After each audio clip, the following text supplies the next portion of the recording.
ಬೆಂಗಳೂರಲ್ಲಿ ಒಂದು ರಾಬರಿ ಪ್ರಕರಣ ಜನರ ಮನಸ್ಸಿನಿಂದ ಮಾಸುವ ಮುನ್ನವೇ ಮತ್ತೊಂದು ರಾಬರಿ ಪ್ರಕರಣಕ್ಕೆ ಸಿಲಿಕಾನ್ ಸಿಟಿ ಸಾಕ್ಷಿ ಆಗೋಗಿದೆ. ಖಾಸಗಿ ಸಂಸ್ಥೆಗಳಿಗೆ ಬ್ಯಾಂಕುಗಳು ಎಟಿಎಂಗೆ ತುಂಬೋದಕ್ಕೆ ಹಣ ಕೊಡ್ತಾರಲ್ಲ, ಅದೇ ಖಾಸಗಿ ಸಂಸ್ಥೆಯ ಸಿಬ್ಬಂದಿನೇ ಈಗ ಹಣ ಲೂಟಿ ಮಾಡಿದ್ದಾರಂತೆ. ಬೆಂಗಳೂರಿನಲ್ಲಿ ಮತ್ತೊಂದು ಕೋಟಿ ರಾಬರಿ ಕೇಸ್ ಬೆಳಕಿಗೆ ಬರ್ತಾ ಇದೆ. ಸಿಎಂಎಸ್ ರಾಬರಿ ಪ್ರಕರಣ ಮಾಸುವ ಬೆನ್ನಲ್ಲೇ ಮತ್ತೊಂದು ದರೋಡೆ ಪ್ರಕರಣ ಆಗೋಗಿದೆ.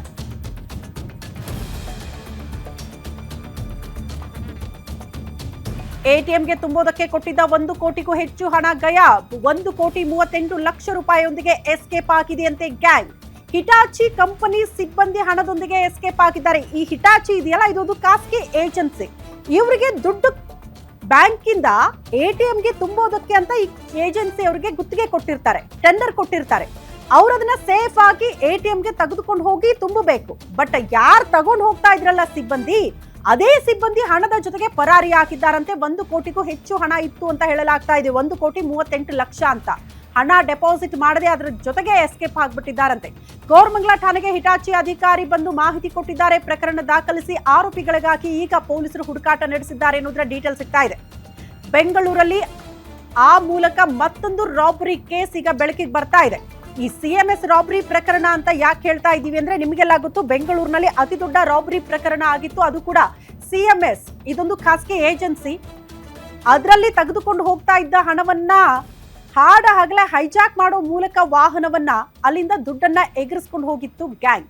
ಅದರಲ್ಲಿ ಒಬ್ಬ ಕಾನ್ಸ್ಟೇಬಲ್ ನ ಪಾತ್ರನೇ ಅತಿ ದೊಡ್ಡದಾಗಿತ್ತು ಅನ್ನುವಂತಹ ವಿಚಾರಗಳನ್ನೆಲ್ಲ ನೀವು ಕೇಳಿಸ್ಕೊಂಡಿದ್ರಿ. ಬಟ್ ಈ ಘಟನೆ ನೀವಿನ್ನೂ ಕೂಡ ಮರ್ತಿರಲ್ಲ. ಬಟ್ ಅದಕ್ಕೂ ಮುನ್ನ ಮತ್ತೊಂದು ಘಟನೆ ಆಗಿ ಹೋಗಿದೆ ನೋಡಿ ಬೆಂಗಳೂರಿನಲ್ಲಿ.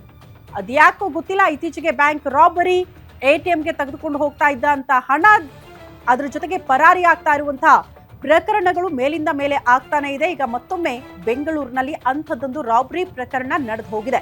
ಬಟ್ ಪ್ರಮುಖವಾಗಿ 2 ತಂಡಗಳಿಂದ ಬೇರೆ ಬೇರೆ ವಾಹನಗಳಲ್ಲಿ ತೆಗೆದುಕೊಂಡು ಹೋಗ್ತಾ ಇದ್ದಂತ ಹಣ, ಬೇರೆ ಬೇರೆ ಸಿಬ್ಬಂದಿ ಹಣದ ಜೊತೆಗೆ ಪರಾರಿ ಆಗಿದ್ದಾರೆ. ಅಲ್ಲಿಗೆ 1,38 ಲಕ್ಷ ಅಂತ ಅಂದಾಜು ಸಿಗ್ತಾ ಇದೆ.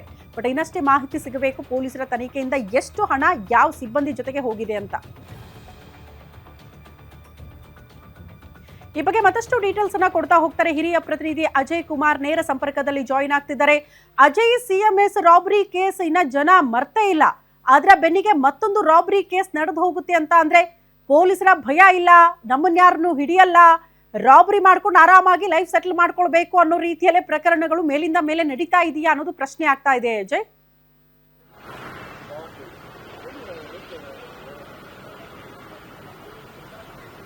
ಖಂಡಿತವಾಗ್ಲೂ ಶ್ರುತಿ, ಈಗಾಗಲೇನು ಸಿಎಂಎಸ್ ಘಟನೆ ಏನಿತ್ತು ಅದು ಮಾಸುವ ಮುನ್ನವೇ ಈಗಾಗಲೇ ಮತ್ತೊಂದು ಹಿಟಾಚಿ ಕಂಪ್ನಿಗೆ ಸೇರಿದಂತಹ ಏನು ಸಿಬ್ಬಂದಿಗಳೇನಿದ್ದಾರೆ ಅವರು 1 ಕೋಟಿಗೂ ಹೆಚ್ಚು ಹಣವನ್ನು ಕೂಡ ಈಗಾಗಲೇ ರಾಬರಿ ಮಾಡಿದ್ದಾರೆ ಅಂತಾನು ಕೂಡ ಈಗಾಗಲೇ ಕೇಸ್ ಕೂಡ ಆಗಿರುವಂತದ್ದು. ಅಂದ್ರೆ ಈಗ ನಾನು ಕೂಡ ಕೋರಮಂಗಲದಲ್ಲಿರುವಂತಹ ಏನು ಆಕ್ಸಿಸ್ ಬ್ಯಾಂಕ್ ಏನಿದೆ, ಇಲ್ಲಿ ಏನು ಹಿಟಾಚಿ ಕಂಪ್ನಿಗೆ ಸೇರಿದಂತವ್ರು ಏನಿದ್ದಾರೆ 19ನೇ ತಾರೀಕು ಇಲ್ಲಿಂದ ಕೂಡ ಅವರು ಏನು ಅಮೌಂಟ್ ಅನ್ನ ತಗೊಂಡು ಹೋಗಿರುವಂತದ್ದು. ಇಲ್ಲಿ ಮತ್ತೆ ಇದ್ರ ಪಕ್ಕನೇ ಇರುವಂತಹ SBI ಬ್ಯಾಂಕ್ ಏನಿದೆ, ಇಲ್ಲಿ 2 ಬ್ಯಾಂಕಿಗೆ ಸೇರಿದಂತಹ 1 ಕೋಟಿ ಏನು 15 ಲಕ್ಷದಷ್ಟು ಹಣವನ್ನು ಕೂಡ ಇವರು ತಗೊಂಡೋಗಿದ್ದಾರೆ. ಆದ್ರೆ ತಗೊಂಡೋದ ನಂತರ ಅದನ್ನ ಡೆಪಾಸಿಟ್ ಮಾಡಬೇಕಾಗತ್ತೆ ಇಂಥ ATM ಗಳಿಗೆ ಅಂತ ಅವ್ರಿಗೆ ಆಗ್ಲೇ ಇನ್ಸ್ಟ್ರಕ್ಷನ್ ಅನ್ನು ಕೂಡ ಕೊಟ್ಟಿರುತ್ತೆ. ಸೊ ಹೀಗಾಗಿ ಆ ಸಂದರ್ಭದಲ್ಲಿ ಅವ್ರು ಹೋಗಿ ಎಲ್ಲವನ್ನು ಕೂಡ ಡೆಪಾಸಿಟ್ ಮಾಡುವಂತ ಕೆಲಸ ಮಾಡಬೇಕಾಗತ್ತೆ. ಆದ್ರೆ ಇಲ್ಲಿ ಯಾರು ಕೂಡ ಈಗಾಗಲೇ ಡೆಪಾಸಿಟ್ ಮಾಡದಲೆ ಹಣದ ಜೊತೆಗೆ ಈಗಾಗಲೇ ಎಸ್ಕೇಪ್ ಆಗಿದ್ದಾರೆ ಅನ್ನೋ ಮಾಹಿತಿ ಕೂಡ ಸಿಗ್ತಾ ಇರುವಂತದ್ದು.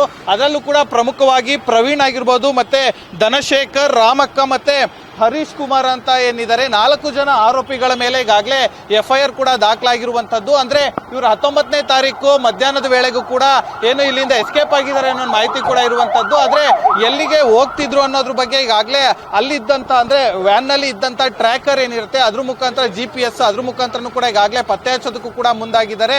ಈಗಾಗಲೇ SBI ಮತ್ತೆ ಆಕ್ಸಿಸ್ 2 ಬ್ಯಾಂಕಿಗೆ ಸೇರಿದಂತ 1 ಕೋಟಿಗೂ ಅಧಿಕ ಹಣ ಈಗಾಗಲೇ ರಾಬರಿ ಆಗಿದೆ ಅಂತಾನು ಕೂಡ ಗೊತ್ತಾಗ್ತಿದೆ. ಸೊ ಹೀಗಾಗಿ ಕೋರಮಂಗಲ ಪೊಲೀಸರು ಕೂಡ ಈಗಾಗಲೇ ತಂಡವನ್ನ ರಚನೆ ಮಾಡಿದ್ದಾರೆ. ರಚನೆ ಮಾಡಿ ಎಲ್ಲೆಲ್ಲಿ ಹೋಗಿದ್ದಾರೆ ಮತ್ತೆ ಯಾರ್ಯಾರು ಹೋಗಿದ್ದಾರೆ ಅನ್ನೋದ್ರ ಬಗ್ಗೆ ಕೂಡ ಮಾಹಿತಿ ಸಿಕ್ಕಿದೆ. ಸೊ ಹೀಗಾಗಿ ಅವರ ಟವರ್ ಲೊಕೇಶನ್ ಆಗಿರ್ಬೋದು, ಮತ್ತೆ ಲಾಸ್ಟ್ ಲೊಕೇಶನ್ ಆಗಿರ್ಬೋದು, ಇವೆಲ್ಲವನ್ನು ಕೂಡ ಈಗಾಗಲೇ ಮಾಹಿತಿಯನ್ನು ಕೂಡ ಕಲೆ ಹಾಕಿದ್ದಾರೆ. ಮತ್ತೆ ಹಿಟಾಚಿ ಕಂಪ್ನಿಗೆ ಸೇರಿದಂತ ಸಿಬ್ಬಂದಿಗಳೇನಿದ್ದಾರೆ ಅವರ ಮ್ಯಾನೇಜರ್ ಕೂಡ ಈಗಾಗಲೇ ಏನೋ ಕೋರಮಂಗಲ ಪೊಲೀಸ್ ಠಾಣೆಗೂ ಕೂಡ ಈಗಾಗಲೇ ದೂರನ್ನು ಕೂಡ ಕೊಟ್ಟಿರುವಂತದ್ದು. 2 ಪ್ರತ್ಯೇಕ ಏನೋ FIR ಕೂಡ ದಾಖಲಾಗಿರುವಂತದ್ದು. ಒಂದು 59 ಲಕ್ಷ, ಇನ್ನೊಂದು 80 ಚಿಲ್ಲರೆ ಲಕ್ಷ ಏನಿದೆ ಈಗಾಗಲೇ ಆ ಒಂದು ವಿಚಾರವಾಗಿ FIR ಕೂಡ ದಾಖಲಾಗಿರುವಂತದ್ದು. ಸೊ ಹೀಗಾಗಿ ಆರೋಪಿಗಳ ಹಿನ್ನೆಲೆ ಏನು ಮತ್ತೆ ಅವರ ಡೀಟೇಲ್ಸ್ ಏನು ಎಲ್ಲದನ್ನು ಕೂಡ ಈಗಾಗಲೇ ಪತ್ತೆ ಮಾಡಿದ್ದಾರೆ. ಆದ್ರೆ ಈಗಾಗಲೇ ಆರೋಪಿಗಳನ್ನ ಅರೆಸ್ಟ್ ಮಾಡುವಂತದ್ದು ಅಷ್ಟೇ ಈಗಾಗಲೇ ಸದ್ಯ ಬಾಕಿ ಇರುವಂತದ್ದು. ಸೊ ಈಗ ಕೆಲವೇ ದಿನಗಳಲ್ಲೂ ಕೂಡ ಆರೋಪಿಗಳನ್ನ ಬಂಧಿಸುವಂತ ಎಲ್ಲ ಸಾಧ್ಯತೆಗಳು ಕೂಡ ಹೆಚ್ಚಿದೆ ಅಂತ ಹೇಳ್ಬೋದು. ಶ್ರುತಿ. ಓಕೆ ಅಜಯ್, ಧನ್ಯವಾದಗಳು ತಮ್ಮೆಲ್ಲ ಮಾಹಿತಿಗೆ.